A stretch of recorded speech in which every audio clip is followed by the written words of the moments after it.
Do you see this? I was walking into the Fox News headquarters today. I'm doing the show from here this week. I'm here for a conference, and I walk right by the Fox and Friends set this morning to come up here to the studio, and I see them talking about this story very early this morning in the 5 o'clock hour on Fox and Friends. And I find the story myself. I said, this is amazing. And this is a total rejection of what many in our political space have been pushing for decades. Churchgoers between the ages of 18 and 28 attend church more frequently than their older siblings, their parents, or their grandparents.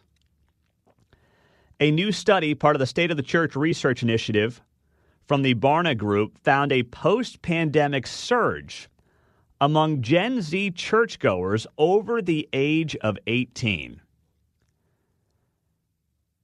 Now, what's driving this? Besides the fact that I think it's largely driven by people in Kansas City who want to see the great Mark Van Sickle be a lead singer in his church band, which I know that's become a big trend here in Kansas City. Everyone wants to see Mark sing, right, Mark? That's right. I know. Are you singing this weekend? No, not this weekend. Typically, it's the third Sunday of the month. Oh, okay. You're a third Sunday singer. I got it. All right. Part-time singer. Okay. Exactly. All right. Well, outside of people wanting to see Mark Van Sickle sing in his church band here in Kansas City, what you're seeing as well is, I think, a young group of people who are impacted in a major way by the pandemic, who were in isolation at key years in their lives, who are now looking, searching, and desperately hunting for meaning in life that they didn't get during their primitive ages. And thank goodness they're finding that through faith. And this is not what the people in charge expected. This is not what they wanted. They used COVID and, frankly, the political reaction to COVID as a chance to try to control an entire population. They did it as a way to try to drive people into their arms of big government as their daddy. That's what they wanted. And the backlash to this is not what they expected. The way that you saw in the last election, the way that you saw the political trends change, especially amongst young people, led by young men in particular, moving way to the right, which was not the case. I speak as I don't know if older millennial is the right way to describe me, but as someone who was in college when Barack Obama was first elected in 2008, that was a different world, man. I mean, young people loved Obama. Obviously, that was a big part of his constituency and his base. And you had people like James Carville predict that Obama's win in 2008 would usher in a generation of Democrats controlling the White House. 8 years later, you got Trump. 4 years after that, you got COVID. And now you've got people between the ages of 18 and 28 attending church more frequently than their older siblings, parents, or grandparents. So here's some of the data. When people born between 97 and 2007 go to church, they attend on average about 23 services per year.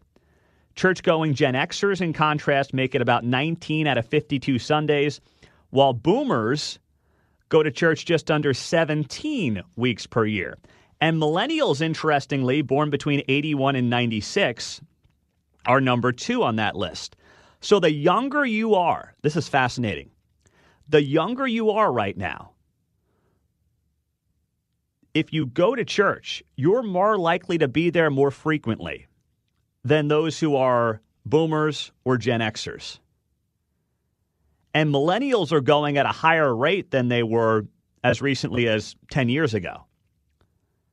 I mean, this is a complete reversal of a trend that a lot of people who are wanting to pursue a country and pursue a world that is not faith-based, that is not part of the political culture, that is not part of our social fabric. They had been pushing for this for decades. And they thought they were getting their way. Now, there's still a lot of work to do when it comes to bringing faith back into American society and being a core of our culture. But the trends are starting to reverse themselves, and it's being driven by Gen Z and millennials. This is a crazy, crazy development. I mean, it's a great development, but it's also something that, a lot of people in the political arena don't want to talk about and, frankly, don't want to see happen. This is not good for them, okay? If you want to create a world that has no faith, where the government's in charge, where your politicians are your gods, where you look to your political class for your morals and your social fabric, they are beside themselves right now because they worked for 50 years on this. And they thought they had almost completed their ultimate mission. But the backlash has come. And I believe COVID is that thing that turned people around. I know it turned us around. Kate and I started to get back into our faith. Girls Come Along 2021 is when we got first invited to our church by our neighbors. And it has been a complete rebirth for us on the faith side. And we love it. It's a big part of now, our family and what we do and how our weeks go. And it's completely changed our lives for the better. And it was something that for a large part of our adult lives, we were not heavily involved and engaged with. And COVID wasn't really the catalyst for it. At least when I think about it right now, it wasn't the main driver in any way. But then again, maybe it was. Maybe inherently I didn't even realize it was. But when I see polls like this, I am just blown away by what this can mean for the future of this country. Mike is in Olathe on KCMO. What's up, Mike? Good morning. Yeah, I appreciate how you're explaining it, and I feel what's going on with you, man. It's a beautiful thing. I think as a boomer, John and I, when COVID hit, I think we were going to the same church you go to now before COVID, and then it closed for a while. And I think a lot of us were yearning to get back in, but a lot of boomers, I think, kind of stayed away and, go online and do that kind of thing. But when you talk about the youth, what I was telling John is the secularists of our country, of the world, that want a godless society aren't going to be able to understand, I don't think, why this is happening, because they don't have a spiritual soul, if you will, or a soul that requires thought and feeling and all that other stuff. So they just want to control everything, as you said.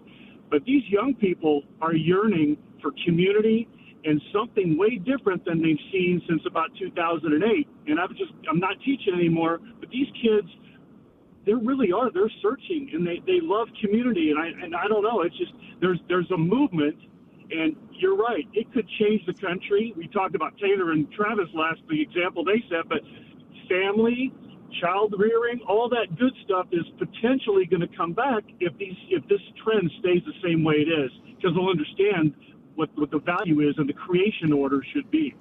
And there will be, as you noted, Mike, political consequences as well, that people that continue to, hope for a godless culture, they're in for a very rude awakening, my man.